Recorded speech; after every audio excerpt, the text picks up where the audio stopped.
think we might be back. We are back. We didn't even start. Pretend it happened. Pretend the first 24 seconds that you might have seen didn't happen. Welcome to NFL Talk UK. Ben, it's great to have you back. And you, mate, and you're looking sharp. Thank you very much. We are, well, if you haven't noticed, we are donning some new headwear, courtesy of NFL Shop Europe. So, thank you. It's, thank you to NFL Shop Europe. We're going to get into these little hats in a minute. This one doesn't quite fit my head. I must admit, I have a big head. You've got a big head. I've got a regular head. This will fit perfectly. But we are going to talk a little bit about that and get your opinions, because to be honest, they're a bit Marmite, aren't they, these hats? Some people have loved them. Yeah. Some people don't like them very much. So if you are just joining us now, make sure you get your hat comments in. Does Ben pull off a hat? I think he does. I don't think I do. I don't feel you do. You could do one that fits your head a bit better. Yeah. But I quite like them. I like the grey. You like grey, don't you? I like the grey. Nice colour. I've got one more to show you later as well, so Yeah, stay tuned. absolutely. We're also going to be talking about the big thing that's happening this week. What was it? The NFL draft. Oh, the draft. Yeah, you know that. And exactly how you can follow it live from Britain, because we know that sometimes the old American sites, they don't cater for you too much, do they? No. And of course, it's a scheduled release, isn't it? We had that last week. Yeah. Some big games. Plus, we haven't been here since February, so we're going to get into a little bit of free agency, the big movers and shakers, who's gone from worst to first, maybe, and who's just improved. We're also hoping to... I don't know, who's just got worse? Who's just improved? Yeah. We're also hoping to get Joel Bishop on, who is our draft expert. Yeah. He's got the knowledge. I've actually forgotten my notes that he sent me, so we're going to rely on him an awful lot. And we're also hoping to speak with our resident coach, Jeff Reinebold, who's now back in the swing of things in Vancouver, so we'll find out how exactly he's getting on. And I think he's a busy man. He's a busy man, but he's always a busy man, isn't he? He's Well, got stuff to do. You say that often. Between kind of March and April, you just see Jeff on a beach. Yeah, okay, he's got his beach time. Maybe working out, maybe shifting some tin. Watching some. What's he been doing? Baseball, surfing. Surfing, and was there like some, not NASCAR, but like demolition cars? What's that? Oh, with the big Banger chunky racing. wheels. Yeah, seeing some of those as well. He looks like having a great time. Fair enough. So make sure you get your questions in for Jeff, for Joel, for Ben, for me, if you like, and we'll get started. But Ben, let's start with the schedule first of all. Okay. All right. It's an interesting one. It's always one where I think fans wait because they're so starved of action by this point. Yeah. The NFL season is so intense that you've got games Monday, Thursday, Sundays, and they keep coming at you. And you get to the Super Bowl and it all dies. Yeah, I think it's great for us as well, because I know a lot of people, a lot of fans out there want to go over, and now's the time you can start maybe planning a few trips. I know we've maybe talked about a few and stuff, and some of our friends are talking as well. So that's the really exciting thing about being a British fan, is working out, well, maybe we could make a little road trip out of a few of these games. Yeah, it's very exciting, especially if you're not going to the London games, which can be expensive for people as well. Maybe your Mecca, your big pilgrimage, is to Chiefs Kingdom. To Chiefs Kingdom, or to Green Bay, or to Tampa. Nah, Fire those cannons. Fire the cannons. So let's talk about the first game first of all, Ben. It makes a good place to start. The Eagles and the Falcons. Obviously, the Super Bowl winners always start off. But this is a sneaky good game. Yeah, playoff rematch from last year. Hopefully Carson Wentz is back, and then you've got like both teams firing. I'm really excited for this game. I think the Eagles have made some sneaky little moves again, like getting people like Michael Bennett on board. A little bit more ferocious pass rush, which is quite scary. Yeah. You just like to think if they can get Carson Wentz back and he's playing where he was during their great run last year, then they're going to be a good team to watch. And to be honest, did the Falcons ever disappoint you last year, especially towards the running? No, I think they didn't start off as strongly as possible. No. They won their games, but they weren't playing convincingly. No. And they had a period where they lost a couple in a row, and you just kind of thought, the Super Bowl hangover. I'm a big believer in the Super Bowl hangover. So this year, is their year? I think, Off the back of the hangover? But then you look at the Panthers, who didn't really bounce back after their Super Bowl hangover either, did No, they? that's true. They didn't, but I don't know. There's just a lot going on in that Falcons team. I really like Dan Quinn. I think he's a great coach. I think he's exciting, and Do you know what? I'm really interested to see how the Eagles will be, because they have lost a lot of their coaching staff, as is natural when you do so well in the season before. Evening to Paul James, thank you for joining us.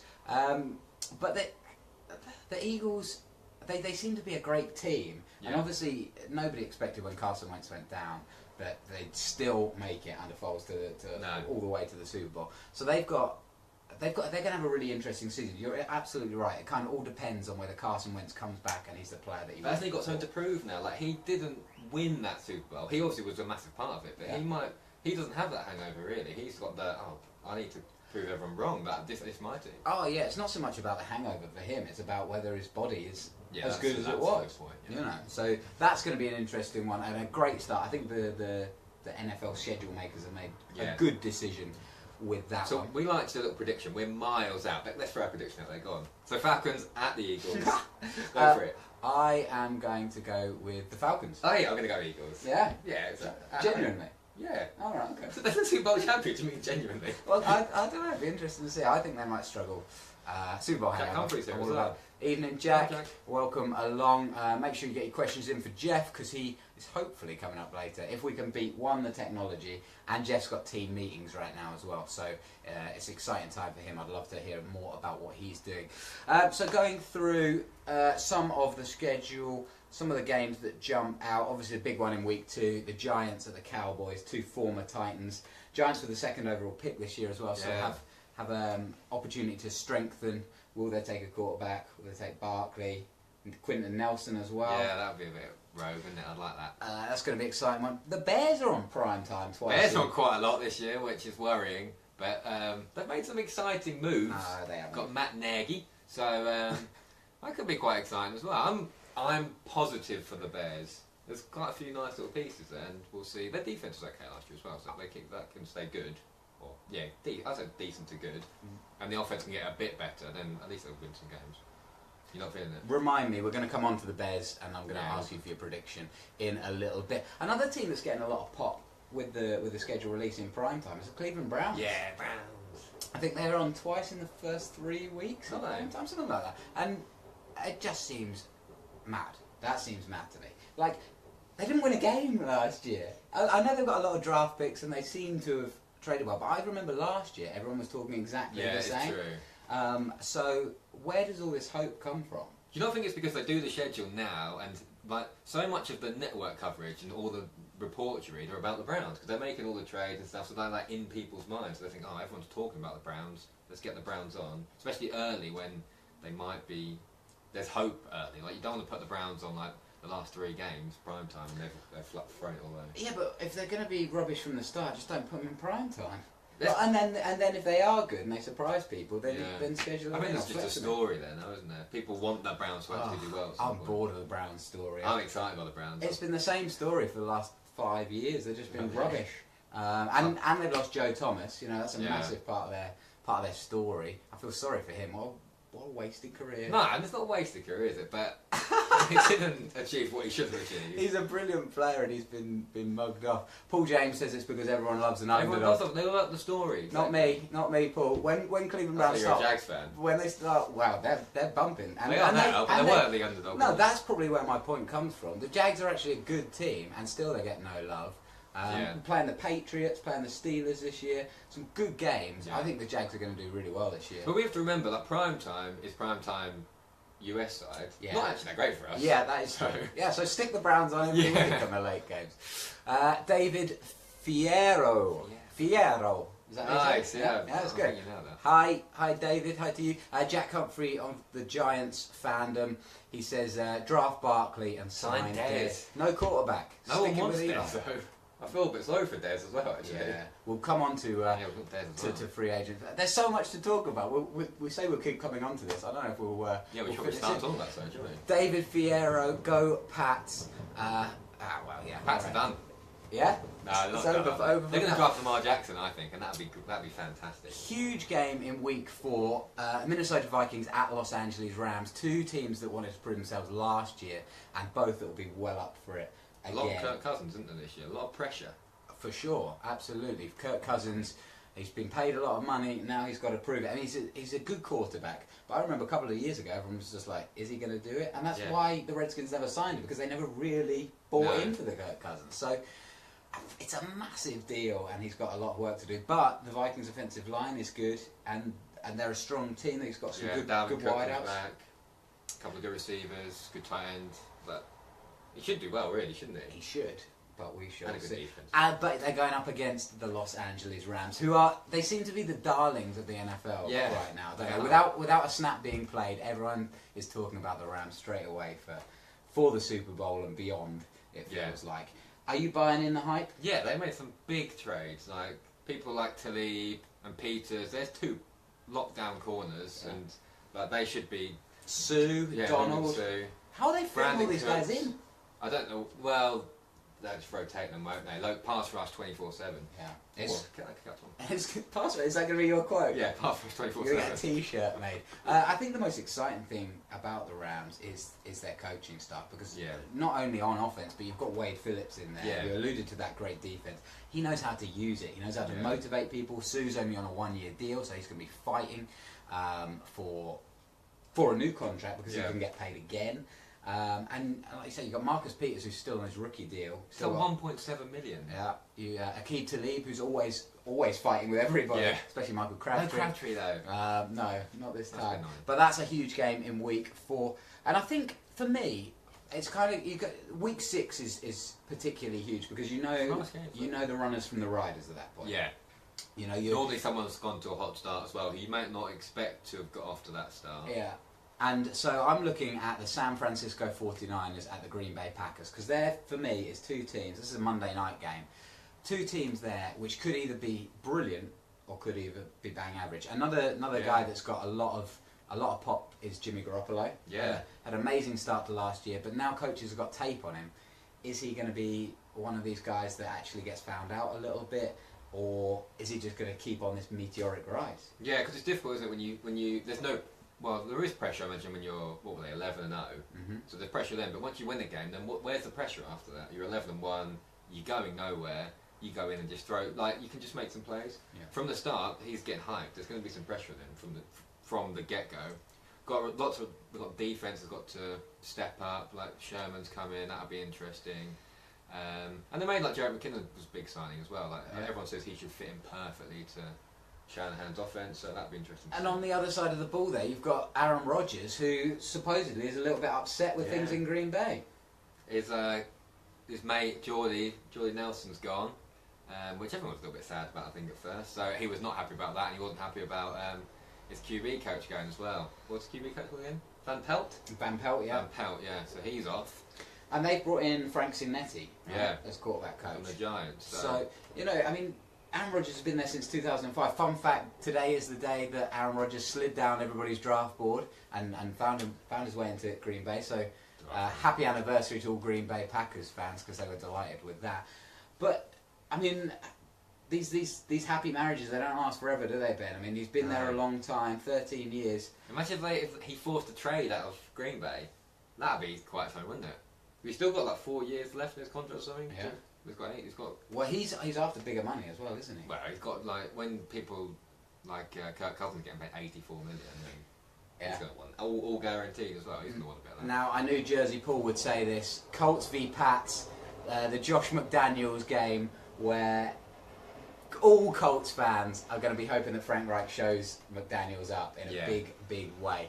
Of course, that's a big game for you, Paul. I mean, no games are really that big in the AFC South, and the Jags are going to take it anyway, so I wouldn't worry too much.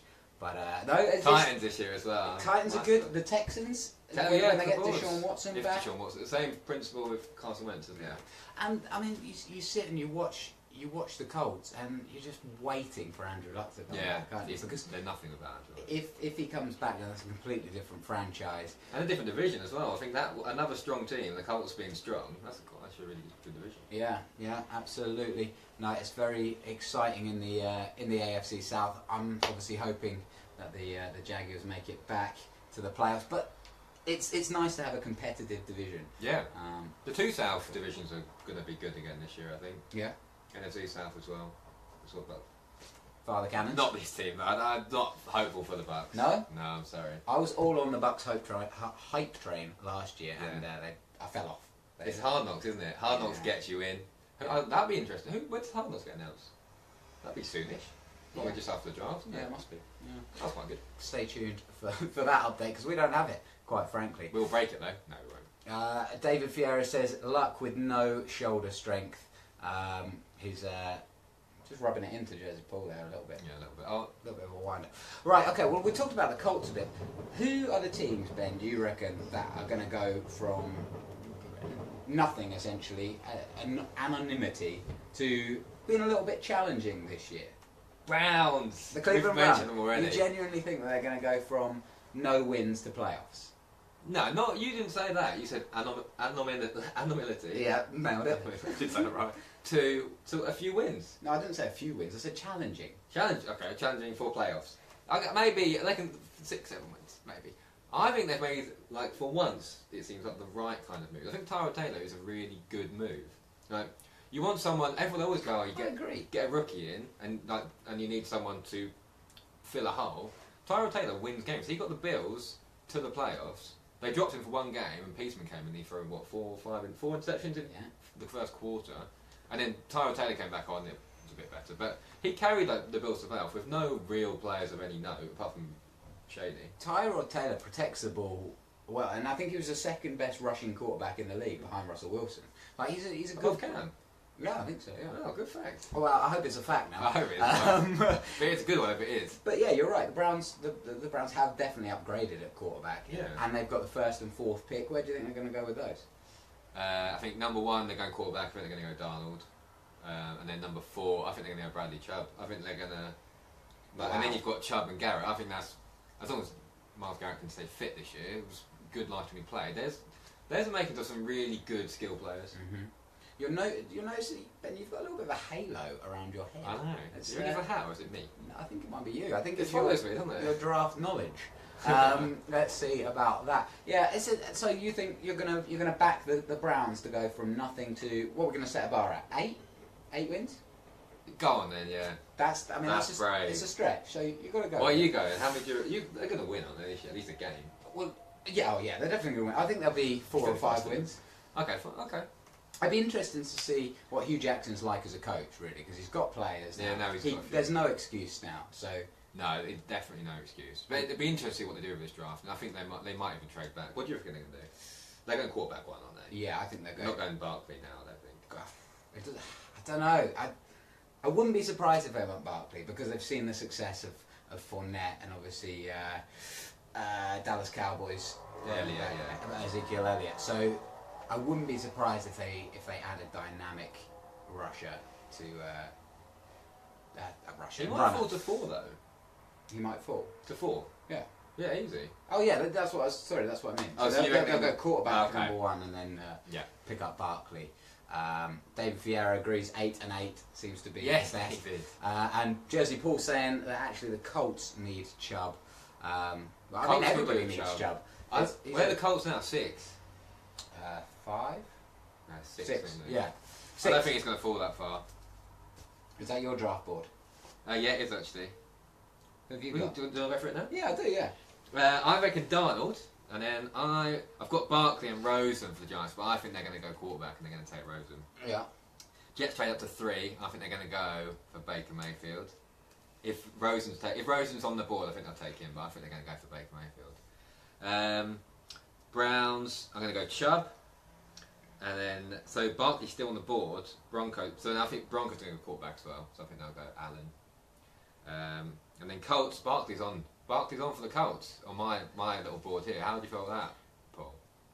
Where you've got what? I've got Saquon Barkley falling to 6. Interesting. I'll take him. Let us know. I can see Jeff Reinebold is here.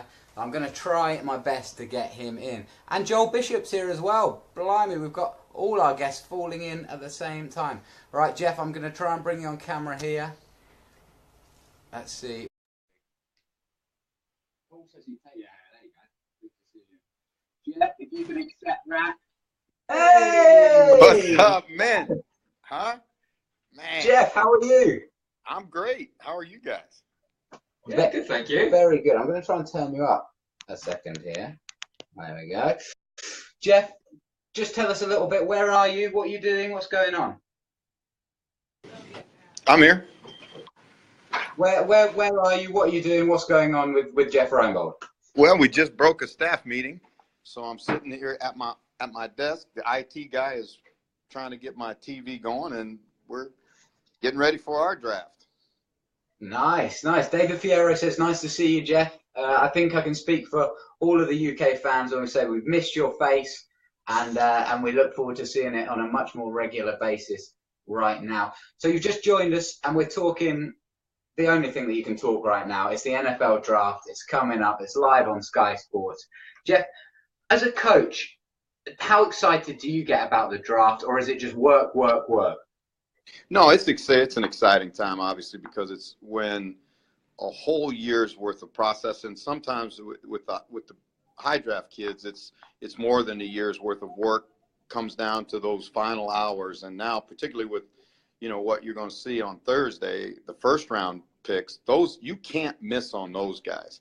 So there's a lot of intrigue, there's a lot of pressure, a lot of guys' jobs, are really on the line, because when you say this guy is a first round pick and then he busts, that can set your franchise back years in the National Football League. And I mean, there's a number of places you can look right now.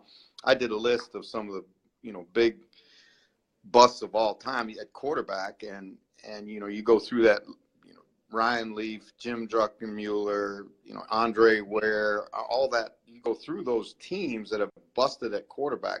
Tim Couch with Cleveland, and it's the uncanny thing is that the only team that's won a championship with a busted quarterback has been the 49ers, and that was when Druckenmuller was drafted. So if you screw it up on a quarterback, you miss on a quarterback, and there's a lot. It's tough that's the toughest position to evaluate going into the National Football League. It can really hurt your franchise. That's why, to me, guys, everybody's talking about what Cleveland's going to do, and I'm going to tell you something. If I'm sitting in Cleveland's shoes, I am taking Saquon Barkley with the first pick, because he's the best player. And you can't take a run, in my opinion. Now, everybody, again, what's the general consensus out there that they're going to take the quarterback from Wyoming? Let me tell you something. I researched him all the way back to his high school career, right? In 3 years as a high school starter, he did not pass for 60% completions as a high school player, and then didn't do it again in 2 years as a college starter. So you're talking about a guy with accuracy issues, historic accuracy issues. That's just not a recipe for success. He's a great athlete. He's got a huge arm. He's all that. But, fellas, you can't pass on Saquon Barkley, in my opinion. He's the best player in the draft. Oh, how do you feel about that, Tom? Would you do the same, number one? It's interesting, I think, because I think the Browns have played it really well, Jeff, by bringing in Tyrod Taylor, because we just were talking about how we think Tyrod Taylor is an underrated quarterback. He's a good mover of the ball. He protects the ball well. He's not maybe a huge downfield passer, but actually he gives you a lot. And Saquon Barkley is a prodigious talent. How do you feel about the argument, Jeff, that running backs don't have a long life? I mean, it's a not for long league, as I've heard many times from you. And running backs, they struggle the most, right? So when you can pick up a quality running back in the fourth or fifth, how do you know that a running back is blue chip, that it's going to be that you're going to spend a number one pick on him and get value? Well, I tell you what, there's a lot of ways you can look at that same argument, right? You look at what Todd Gurley did for the Rams offense, right?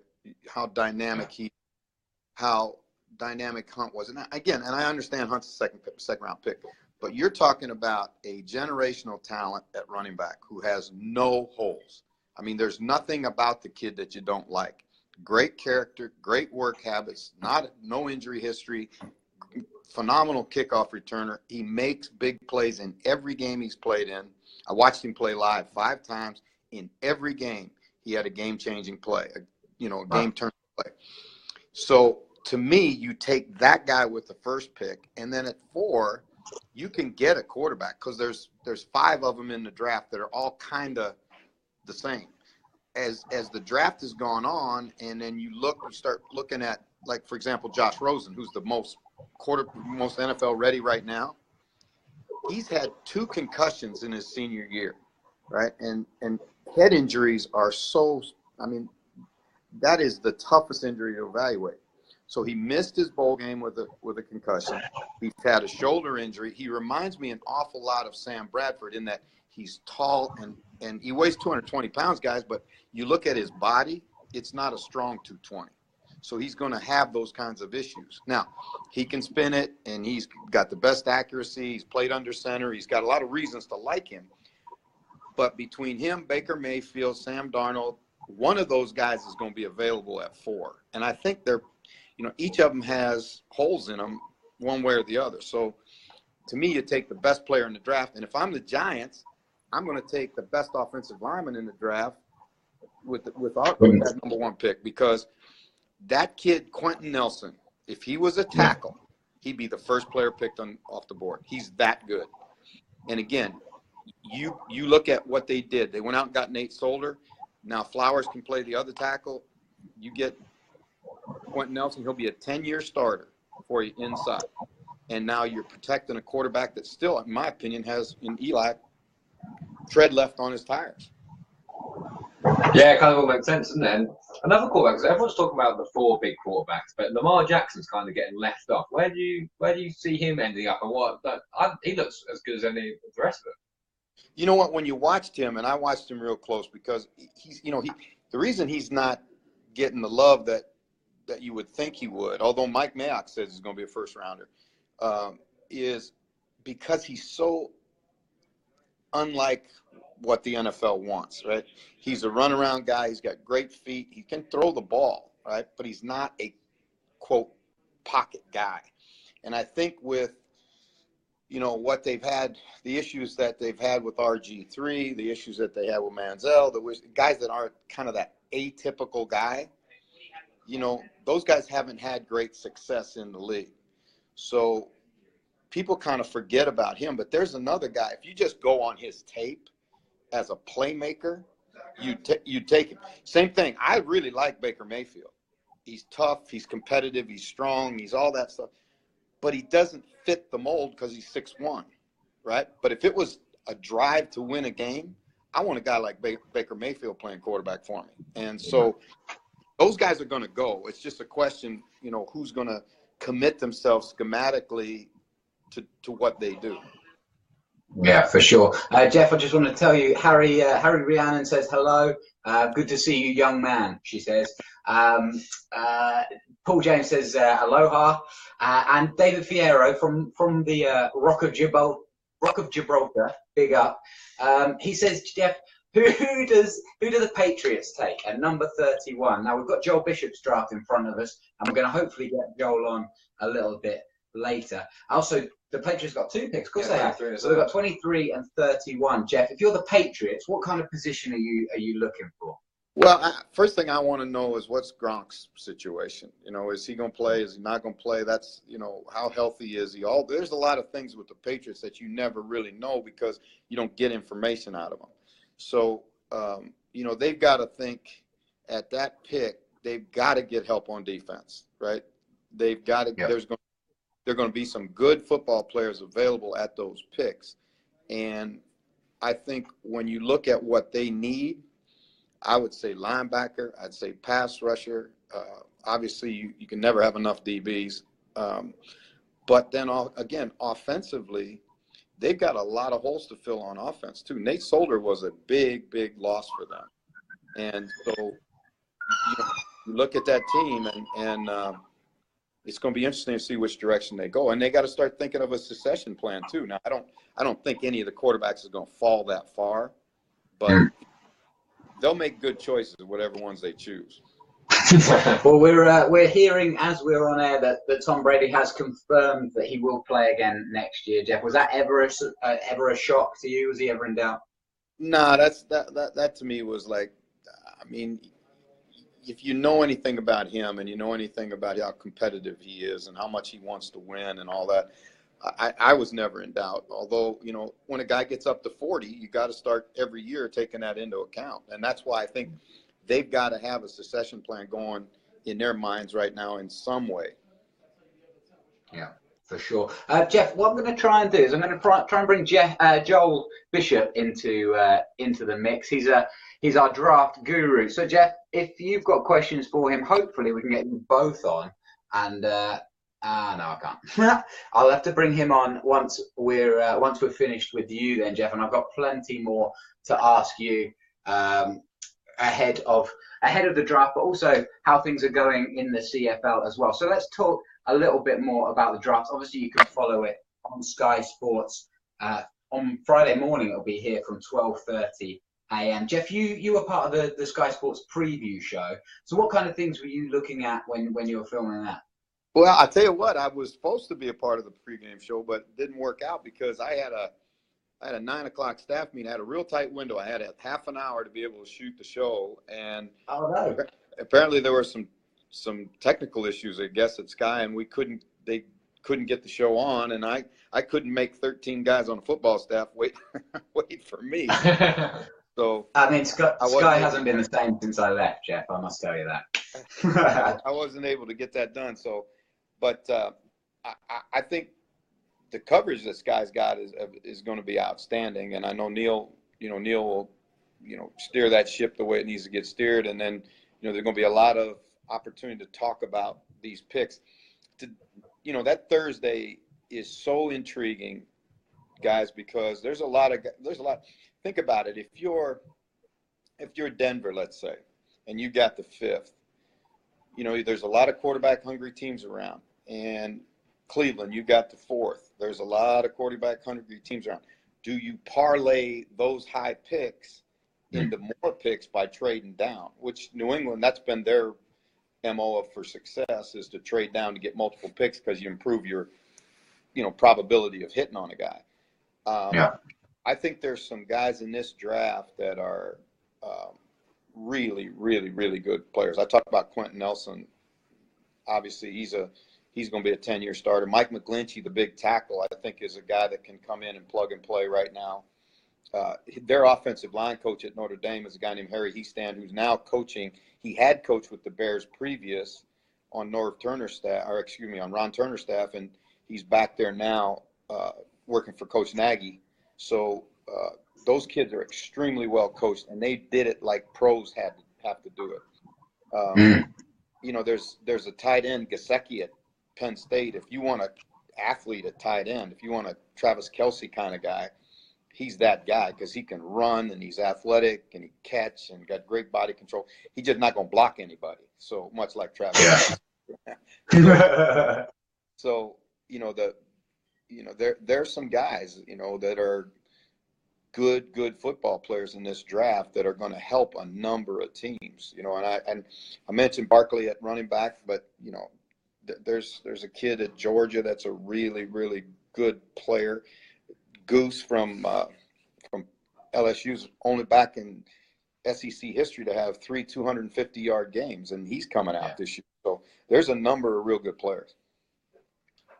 It's gonna be a crazy draft. It feels like, Jeff, one of the most unpredictable. Yeah, I think like you said, because there's so many quarterbacks going, and we saw the Jets trade of the Colts, and the Colts got moved back 3 spots and got 3 second rounds as well. So there's a lot up for grabs, isn't there? And the fact that some people aren't that sold on the quality of quarterbacks as well, and there are teams that need quarterbacks, so it makes it a recipe for potential disaster, but also real changing throughout the night.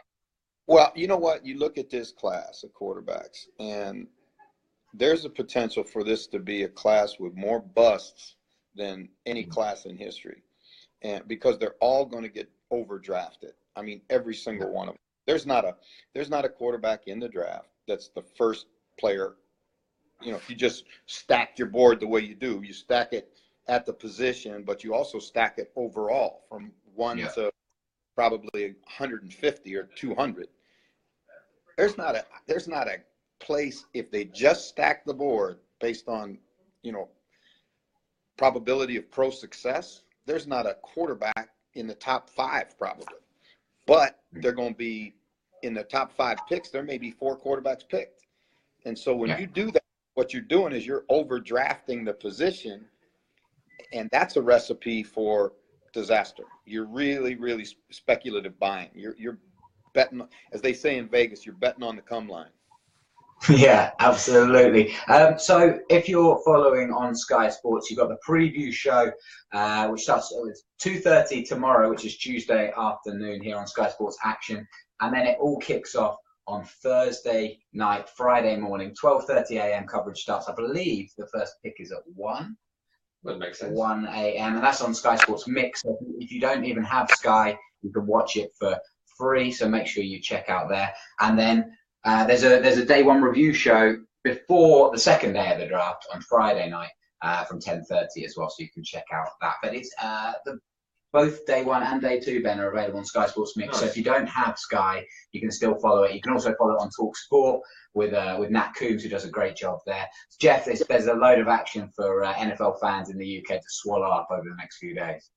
Yeah, and I mean, like if you're a fan of a team, and certainly you guys are fans first, and you think about your football team, Jacksonville. What does Jacksonville need, Tom? I mean, what if you were sitting in the draft room right now? Who do you like?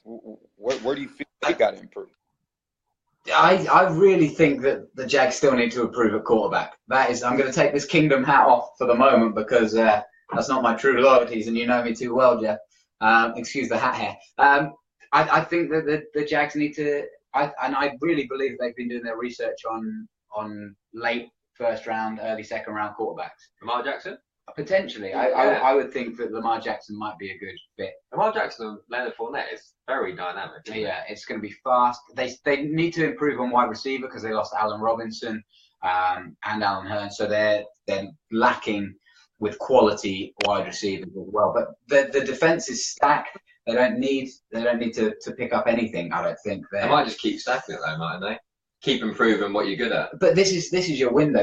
You need a quarterback now that's going to get you that final. Look, Tommy, if you feel like they're that quarterback needy, then they may have to move up to get access to one of the guys that they want, because when you talk about Lamar Jackson, you're talking about a guy that doesn't particularly fit the model of what they want, or a Tom Coughlin quarterback. He's not a drop back guy. He's a guy that's going to create with his athleticism, and he's also going to, again, those guys typically have a very short shelf life in the NFL. And we talked about RG3. Those guys come and go, right?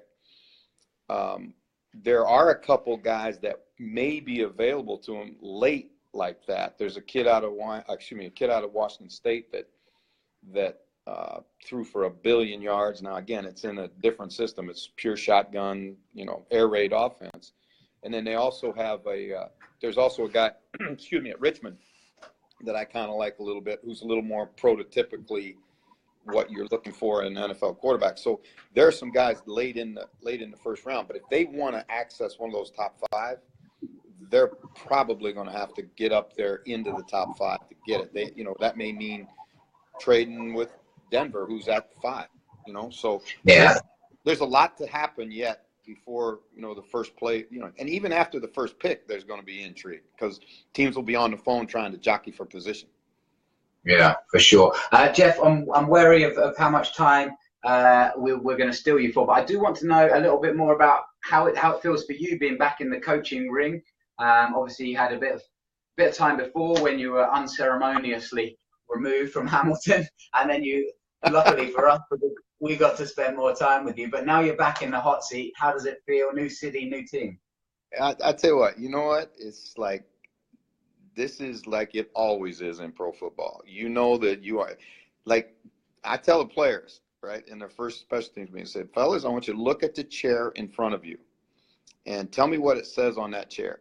And they look at me with that blank stare because there's nothing written on the chair. And I said, that's exactly how long we all are going to be here. I said, nobody got their name on their chair.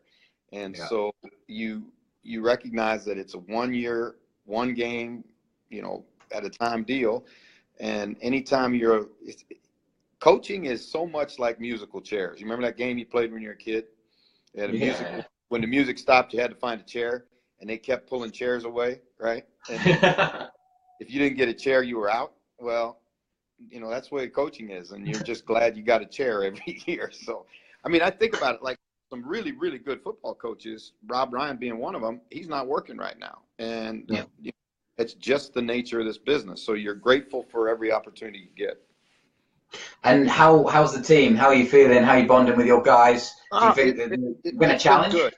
It's been good. You know, I've been in Hawaii for 6 weeks and getting some, you know, time on the beach and surfing. But we've got a good group of young players here. We're in the toughest division in the CFL. The West is loaded, and the East is a far weaker division. So we're in a dogfight. But, you know, all you want to do is have an opportunity. And I think we've got some really good young players. We've got some dynamic players. Chris Rainey, who played in the NFL, was a great player at Florida, Olympic track sprinter, is my return guy. So I think we can make some plays with him. We got a kid named Solomon Elamimian who played for me at Hawaii, who has been the CFL Defensive Player of the Year a couple times. He had 147 tackles last year.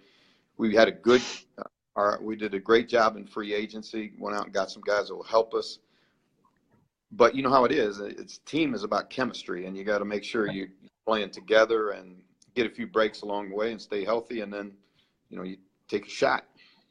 Yeah, for sure. Well, Jeff, hopefully we'll be able to get with you next week as well, where we can kind of talk about the fallout of the draft, who the winners and losers, if you like. Obviously, we won't know for at least a couple of years yet, but it'd be good to catch up with you again next week if you're around. Absolutely, fellas, and again, I think that you know, this is what you guys are doing is awesome, and keep doing it. And you know, the fans are starting to figure it out that you two characters are the go-to guys. We'll see about that, but we look forward to having you back. But if we can't have you back, then we want you on our screens as well. So thank you for joining us, Jeff. Thank you for your precious time, and we look forward to catching up with you soon. All right, all right, cheers. All right, so Jeff, we're going to go with our second guest now, and this guy, Ben, is an absolute knowledge when it comes to college football. Even more than us, very much more than me, for sure. We're going to get Joel Bishop hopefully on the line. Here we are. I'm dialing him in now. Oh. This is where we come to the front of technology and it comes through for us. Joel Bishop, are you still there? I'm not sure Joel is there. All right, Joel, if you're still with us, give us a shout with a comment and we'll try and get you on board here. Ben, let's talk about hats. Let's talk about hats. We'll talk about drafting. New Era has produced a range of draft caps, and it's fair to say that these have divided opinion. Right, Amber? Out there, this is the final we've got, the Bengals one, good day. Oh, let's see. Oh. Harry Potter is keeping us up. Sorry, this is the last one we got. Good day. Yeah, so I would say, I'm going to give you a little close up there. A lot of you have seen these now. These are the hats that the picks are going to don once they've been selected by their various franchise. I really like the grey in them. I think they look classy. I think they look cool. Some people are not so happy with the different slogans. I feel like some slogans are made for hats. Some, like for example, Big Blue, that kind of works for me. Good Day is an obvious Bengals winner. Fire the Cannons. Not sure about that one. Not sure whether that's just Bucks not really having a phrase or not. I can't think of a better one. Jags Duval. Yeah. Would you rather just the name? What I'd rather is just a banter thing, but with maybe like NFL Draft 2018 or something like that, just a little bit more. I guess because I haven't got the 2018 for a while. Yeah, it doesn't get updated. All right, let's try Joel Bishop one more time here. Joel, it's not letting me bring you in. No.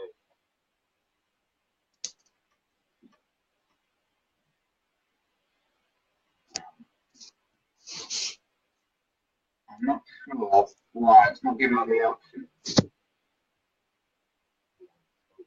Go on, you have to go try it.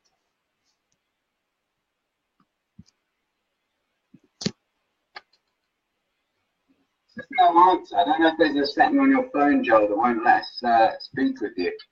But I don't know. Not sure about that. Mine's are doing round up instead. If you can try and add us in, that would be great. I think there might be a button you can press to try and add us in. Otherwise, we'll go through a couple of Joel's picks without him. You can check out Joel's mock draft on Inside the Pylon and find him on Twitter as well, Joel Bishop FB. He knows an awful lot. So he's gone with Sam Darnold from USC, going number 1 for the Browns, and then at 4, Bradley Chubb, so it's me. Which shows Very different to Jeff, though. yeah, very different. Yeah. It's an interesting one getting a coach's perspective rather than maybe somebody that just looks at the tape kind of more. But listen, Jeff's point is I'm very much what teams sort of flip flop between. Is the best player available versus biggest need? Jeff's definitely one of those who's best player available kind of mentality. It does make a lot of sense. So you've got the best player in the draft, and you're picking number 1. What do you say the best player? Yeah, that's absolutely right. So to fill in the gaps from 1 to 4, you've got the Giants taking Josh Rosen, and then the New York Jets taking Baker Mayfield. So what's that? 3 quarterbacks in the first 3 picks. Yeah, so Alan's slipping. Yeah, no sign of Josh. So where's that? So Broncos got Nelson at 5. Yeah, and then the Colts take Saquon Barkley at 6. So we'll go down a little bit. So this is where you get like Bucks and Bears. The number of quarterbacks taken very much determines their picks. I think if Quentin Nelson's on the board, they'll take them. And then you've got Nick Fitzpatrick and Darren James. A lot of good secondary options. So it's all going to depend on those early moves, isn't it? And then who falls to Wales. Even some of those teams that might be looking to trade out. If Josh Allen's still on the board, yeah. It's a chance to choose the property. Yeah. So he's got to go for Bills at 12. That's Josh Allen. Yeah, Josh Allen, so we're going to Bills. So Bills might not be prepared to wait that long. They might want to be stepping up. The Patriots might want to step up. You never know. They've got 2 first-round picks. Yeah, David Vieira would definitely like to see that. I think. I mean, the Patriots have to make a move, don't they? Quarterback. Fred ain't going to play forever. And right now, they don't have any other options. I can't see him going into the top 10 though. I can't see him giving up that much. Interesting pick here is at 16, the Baltimore Ravens going for Alabama wide receiver Calvin Ridley. But Joel kind of admits himself here that they could go for running back or offensive line. So with the Ravens, I wonder if it's so much to agree. They kind of accumulate wide receivers every year, don't they? None of them ever seem to really work. And we're bringing in Willie Snead as well. Yeah, I still like Willie Snead. I think it's bang average. Yeah, I think mates have got Cameron Meredith, and I think if he is fit, I think that's a nice one right there. Yeah. I like Darius Guys as well. I know Jeff was saying that. The Lions, that'd be a lovely pick for the Lions. They cannot run the ball, so yeah, very, very exciting player, guys. What else have we got here? John has the Patriots taking Colton Miller, offensive tackle. 23. 23 certainly.